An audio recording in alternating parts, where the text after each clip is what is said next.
প্রিয় মা ও বোনেরা, পর্দা ছাড়বেন না।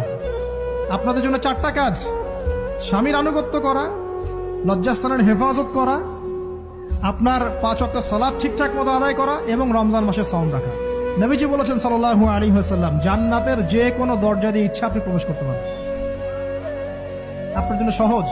আর স্বামীর আনুগত্য বলতে আমি বুঝাইনি স্বামীর দাসত্ব করতে হবে, এটা বলিনি। এখনকার কিছু ফ্যামিলিস্ট মেয়ে আছে, ওরা আনুগত্য শব্দ মনে হয় যে দাসত্ব মনে হয়। আনুগত্য দাসত্ব এক জিনিস না। আনুগত্য কি? স্বামী কোরআন সুন্নাহর অনুকূলে কোনো কথা বলেছে, আপনি মানবেন। স্বামী বলছে পর্দা করো, তোমাকে ভালোবেসে বলছি তুমি পর্দা করো, তুমি আমার অনেক প্রিয় একজন মানুষ, তুমি বেপর্দায় বাইরে যাবা, লোকজন দেখবে, কেমন হয়? ঠিক আছে, তোমাকে তো আমিই বিয়ে করেছি, তুমি আমার মানুষ, তোমাকে দেখবে কেন? ঠিক আছে। তো এখন স্বামী ভালো কথা বলেছে, আপনি শুনলেন, এটা আনুগত্য।